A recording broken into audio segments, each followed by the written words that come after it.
Hi folks, this is Ron Malero. The FAIRtax Guys are taking a little time off around the holidays here, but we're going to bring you a best of. Please enjoy the episode entitled, Would Thomas Jefferson Think We Are Free? One of our most popular episodes. So sit back and enjoy. And by the way, Merry Christmas, everyone.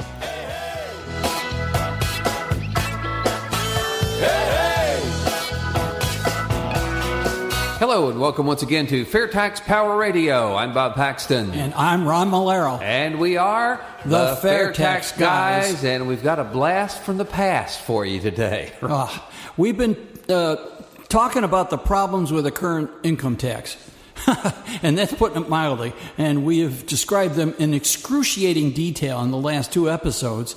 So we have a good idea of the many problems of this current income tax. What do you think one of the founding fathers would think about it? I bet he wouldn't like it much. Yeah, I think you're right.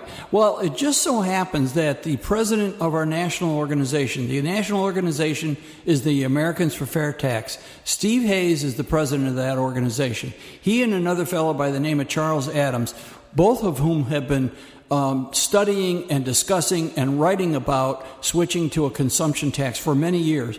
About 20 years ago or so, they wrote a short story, Would Thomas Jefferson Think We Are Free?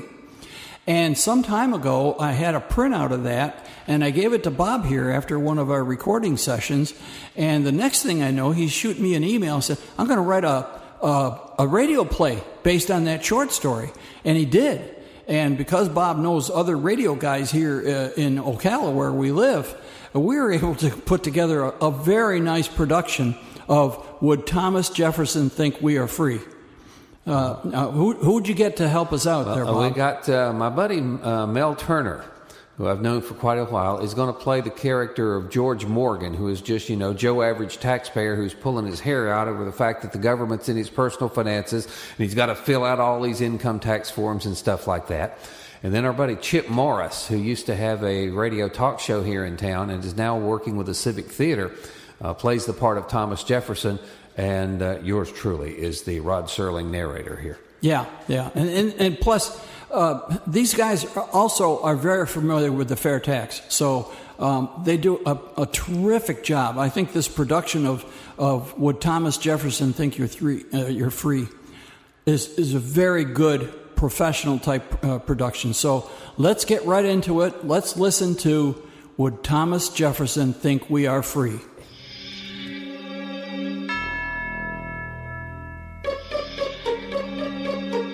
Our story begins on the evening of April 13th, 2015. Meet George Morgan, a typical American husband and father. George works hard to provide for his family. His job as a commercial pilot with a large airline affords him a comfortable, though hardly a lavish lifestyle. He's just finishing dinner when there's a knock at the door. Who could that be? We're not expecting company tonight. George strides quickly across the room and opens the door. Standing there is a tall, slender man with longish red hair, wearing what looks like some kind of costume. The stranger has on a long blue coat over a white vest and white pants, black shoes, and a large brass belt buckle. He reminded George of the characters in the John Adams special he'd just seen on HBO. For a moment, George considers slamming the door and calling the police, but something about the man's relaxed, confident manner stops him. May I help you? Hello, I'm Thomas Jefferson. Thomas Jefferson? Really? Is this some kind of joke? No, sir, it's no joke. I'm really Thomas Jefferson. May I come in, sir? Hesitating briefly, George's mind runs back to a picture he remembers from his 10th grade history book. He does somewhat resemble Thomas Jefferson. This must be a joke, an impersonator, somebody hired to mess with me. But, let's see, that was Charlie Gunn. He knows I'm a history buff. Okay, I'll play along. This might be good for a laugh or two. Thomas Jefferson, huh? Yes, sir. Well, come on in. My name is George Morgan. It's nice to meet you, George. One question. Just how did you get here? This is the year 2015, you know. Well, it's a long story. But basically, I was granted the opportunity to come back and check on our blessed republic.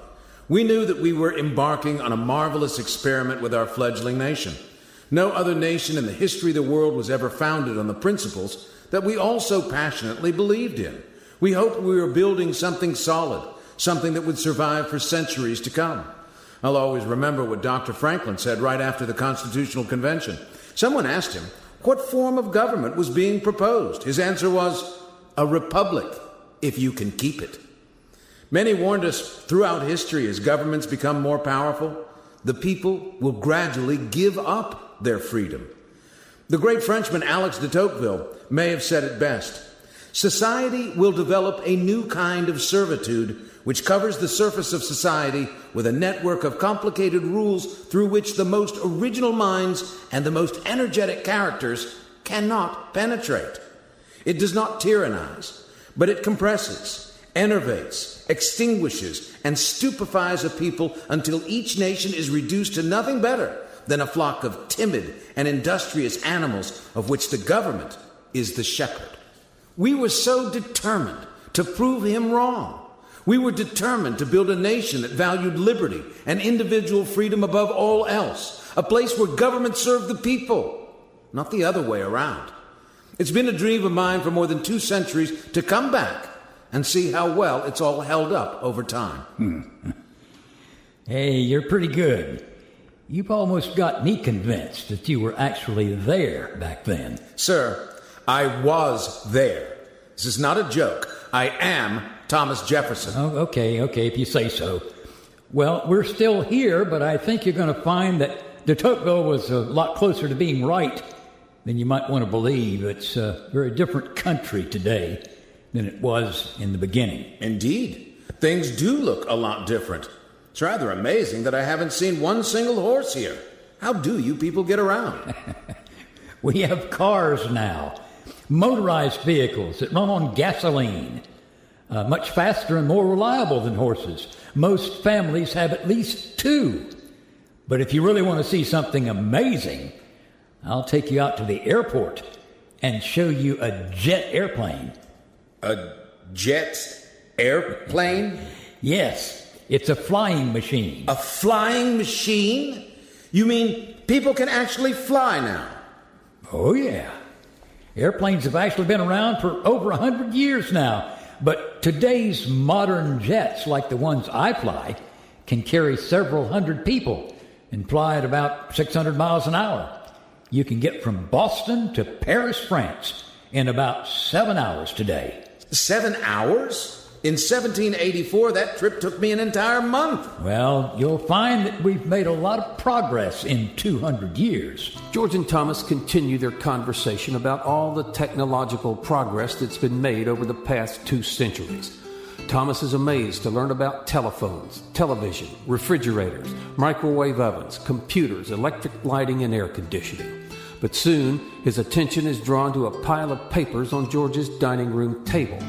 There were all kinds of strange and complicated-looking forms there with funny names like 1040, W-2, 1099, Schedule D, and a host of others. What is all of this, if I may ask, sir?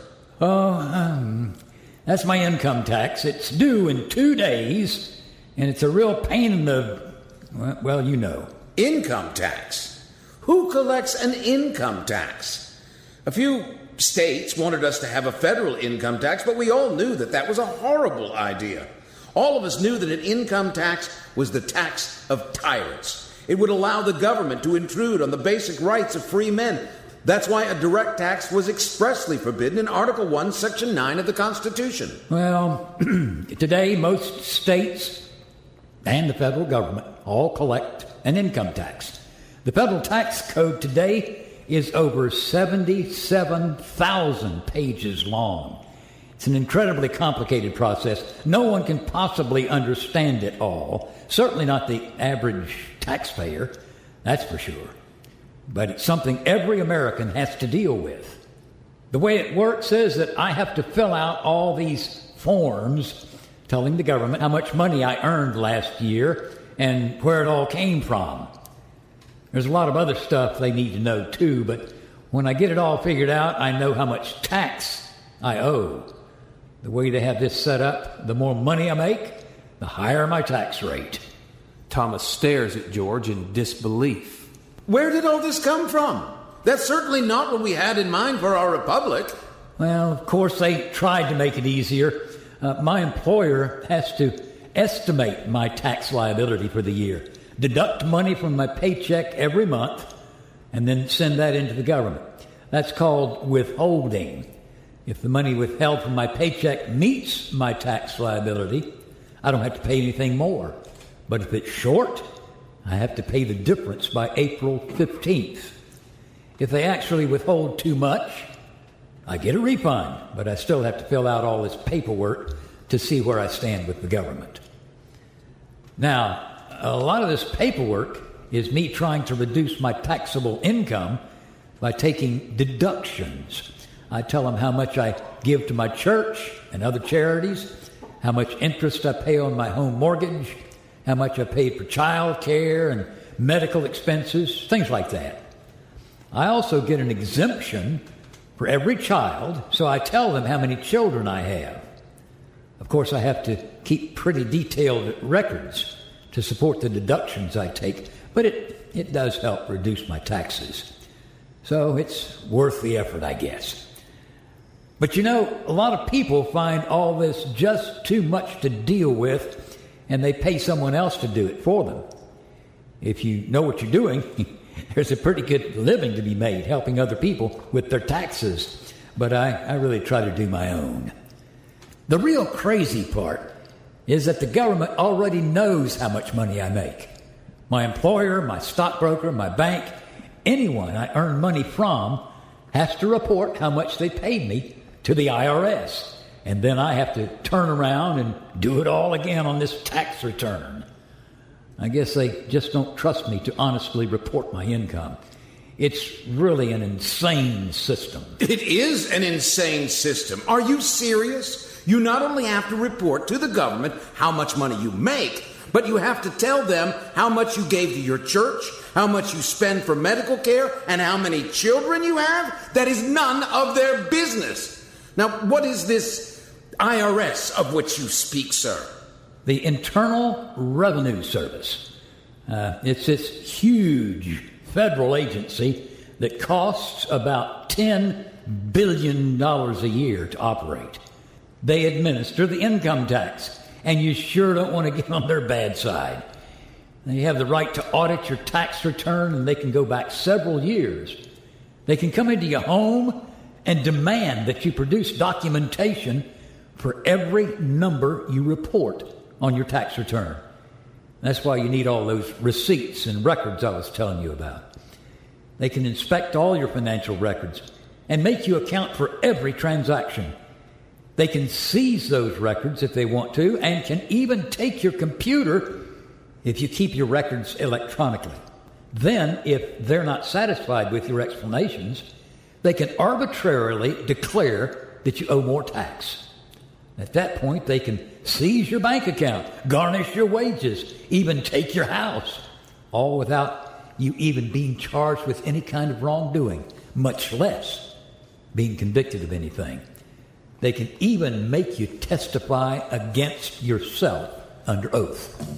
Mr. Jefferson is visibly stunned. The idea of having to divulge sensitive personal financial information to the government is bad enough, but a federal agency with that kind of power was simply unimaginable. But wait a minute. You have rights. The Constitution protects you from that kind of tyrannical government.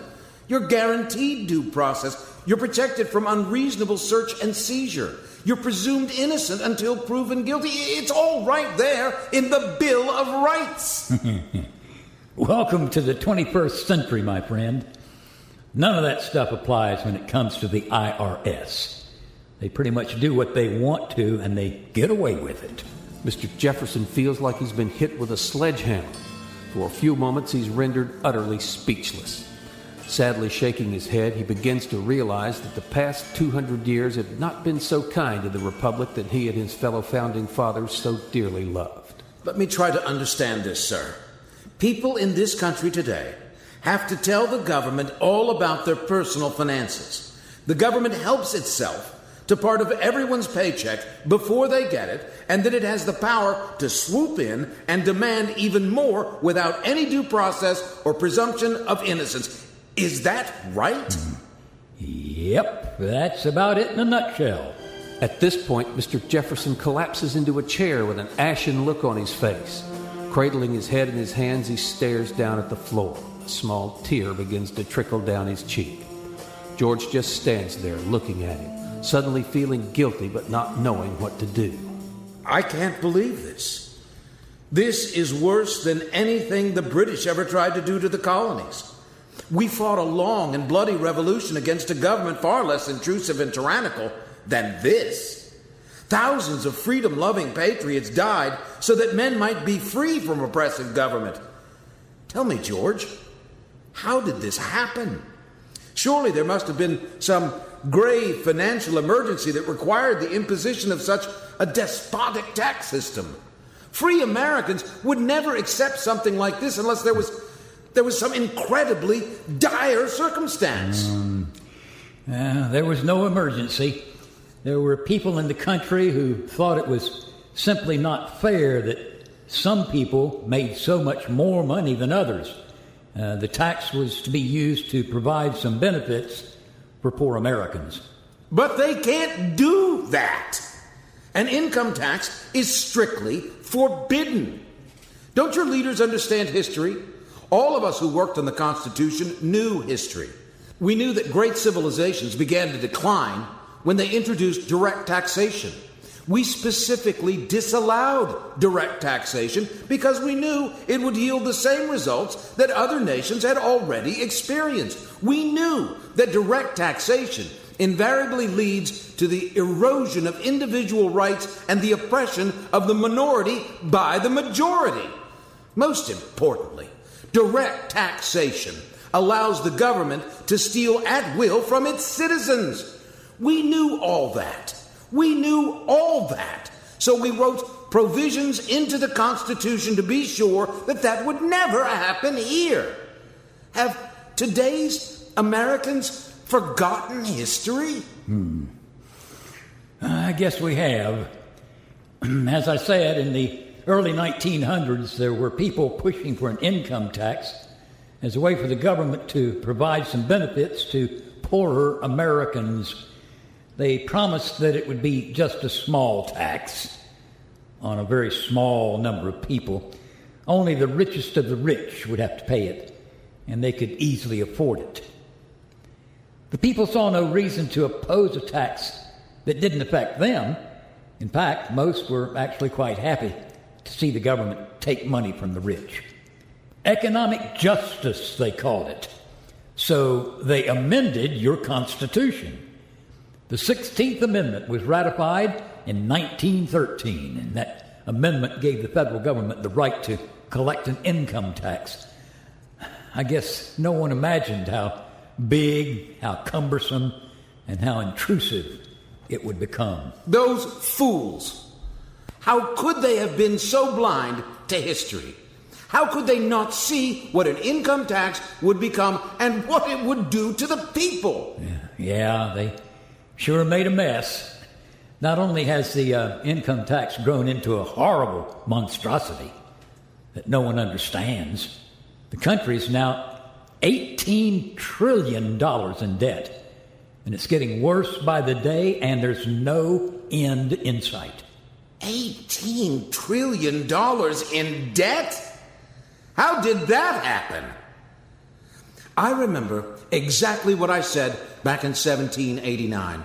I told everyone who would listen that I wish it were possible to obtain a single amendment to our Constitution. I would be willing to depend on that alone for the reduction of the administration of our government to the general principles of the Constitution. I mean, an additional article taking from the federal government the power of borrowing. Everyone laughed at me. They said that debts would only be incurred in a time of war or emergency because everyone knew a national debt would be destructive. In my second inaugural address, I warned everyone that we must meet all of the expenses each year without encroaching on the rights of future generations. We must not burden our posterity with debts of the past. We've seen the devastating effects of carrying a national debt. What are you people thinking? Again, George hangs his head in shame. He's keenly aware of Jefferson's probing eyes looking up at him, pleading for some kind of sane answer, and George simply doesn't have one. By now, he can no longer stand to even look his visitor in the eye. Staring straight down and shifting about nervously, George offers a meager excuse. I guess everyone got so busy with their own lives, they just quit paying attention to what the government was doing. Of course, this didn't happen all at once. It was phased in little by little over time. There were a few people who did notice what was happening and tried to sound a warning, but they were largely dismissed as kooks and alarmists. Looks like they were right. If only we had just paid more attention. And this is what we risked our lives, our fortunes, and our sacred honor for. We thought we were giving future generations a free country, governed by the people and for the people. What you have done is taken our idea and twisted it beyond recognition. You have freely submitted to a despotism much worse than anything we ever faced. You may think you are free, but that's because you choose not to see the chains and the walls that imprison you. And my friend, you do live in a prison. You have allowed the government into the most private places of your personal lives. In essence, you work for the government, not for yourselves. Your ancestors would not know you. I'm sorry for my country, and I'm sorry for you. Good night. With that, Mr. Jefferson slowly gets up, ambles across the room, and walks dejectedly out the front door. As George watches the tall figure disappear into the mist, he feels a despairing sadness like none other he has ever felt before. He knows that Jefferson was right. He knows that what happened is exactly what Thomas Paine predicted, that Americans would not lose their freedoms all at once. Instead, those precious liberties would be slowly eroded away bit by bit, and that no one would really notice what was happening to them until it was too late. So now the question becomes, is it really too late? Has the erosion of our individual liberties really gone past the point of no return? Is the Internal Revenue Service so firmly entrenched in every nook and cranny of our lives that it's impossible to rid ourselves of its malevolent grasp? My fellow patriots, the choice is yours.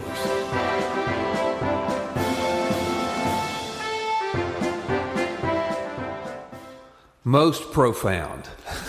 That was an excellent piece of writing, if I may say so.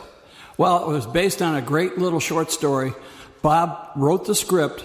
All right, we had a couple of suggestions for here and there, and then we've got some local talent, some experienced radio people that also have acting skills and are knowledgeable about the FAIRtax and are passionate about what's happening to us. So all together, and the Rod Serling was great. I just love the touch of the Rod Serling there. That was fantastic, and the background music and so forth. But it's all for a point, folks. It's all for a point. The 2 episodes prior to this, we spelled out in great detail the problems with the current tax system. And the Founding Fathers knew that from day one. Yeah. And there's no question in my mind, if one of the Founding Fathers came back, this is what they would think. What we have done to ourselves, and we've done it little by little, drip by drip, but this is a tyrannical system, and we deserve better. We deserve better. Our children deserve better. Our grandchildren deserve better. Yeah, remember, we did a geezer alert in the other episode. Yes, we are a couple of retired guys talking about taxes, but this tax system hurts everybody. It hurts us individually. It hurts our businesses. It hurts our economy. It hurts our country. All right, there is a better way, and we use this episode here to spell out. The Founding Fathers would be furious with us, furious if they could see what we've done to ourselves, what we have allowed to happen to us. So we have got to change people's mindset. Yeah. You know, the income tax came into being in 1913, over 100 years ago.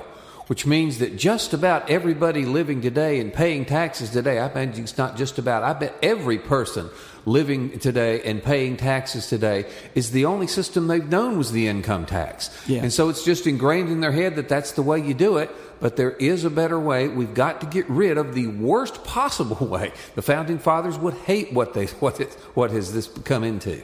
And the alternative we're talking about is so simple, and that's what we're going to do in subsequent episodes. We're going to explain the details of the fair tax and so forth, spell it out in great detail, and finish explaining, or continue to explain why it's so much better than what we have, and what we need to do to get it. So what do we need to do to get this, Bob? We need to repeal the 16th Amendment to start with, because that's what the Founding Fathers, Jefferson and them, wrote into the Constitution, that said we cannot have an income tax. That's a bad idea. It's not going to work. They were learned men. They had seen what happened in other societies around the world when they were writing the Constitution. So we have got to get rid of the 16th Amendment to start with. Absolutely. And to do that and to pass the fair tax, we have to work on Congress. All right? There's two things we have to do.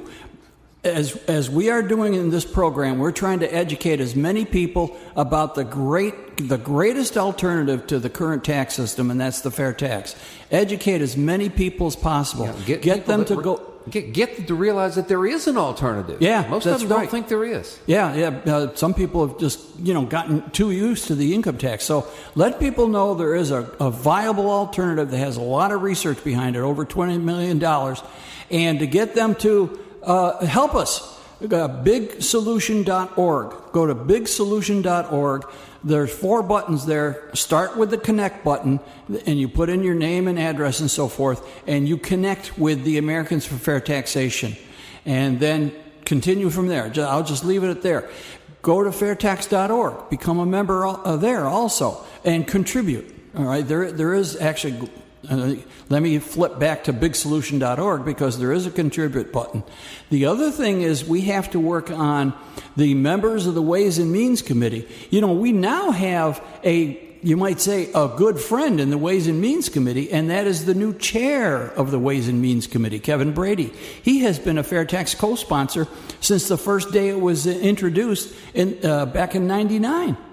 Yeah, get that, 1999. This idea has been around for over 15 years. It's died in committee every year because we, the people, are not lighting a fire under our Congress critters and saying, hey, we're sick of the income tax. There's a better way to do it. Get her done. But this is the time we're going to get it. We've got our friend in the Ways and Means Committee, the most important committee when it comes to finance, all right? But we've got to convince the other members of the Ways and Means Committee that it is the way to go. We're going to do this year, folks, and next year when we get a new president, the Congress is going to submit a new tax plan, a substantially different tax plan. We got to make sure it's the fair tax, all right? So this is not just we're going to talk about this for, a couple of years and maybe it'll happen sometime in the future. Our time is now, folks. It is upon us. So we need to do this. And just so you'll know, there's a bit of urgency here because we've got to get it done in Congress this year and get it new legislation passed next year and signed by the new president. Amen. That means that if your congressperson is already a fair tax supporter, thank them for it. Let them know that their support for the fair tax is getting them your support. And if it's not, your person does not support the fair tax, then you got to let them know that their failure to do that is going to cost them your vote. Because that's really, how many votes am I going to get is what makes the decisions in a lot of those guys' brains. Yeah, that's true. In the few seconds we have left, remember our email, thefairtaxguys@gmail.com, and an important website, bigsolution.org. You can help us out. You can help us help the country by going to bigsolution.org. Yeah, I love that big solution. We've got big problems, and we need a big solution, not just monkeying around the edges with what we've got. Yep, that's why it's named that way. All right, and that's going to wrap it up for this edition of Fair Tax Power Radio. Thank you so much for listening. Again, I'm Bob Paxton. And I'm Ron Malero. Reminding you the fair tax is America's big solution, and once you understand it, you'll demand it. It's coming 'cause of you.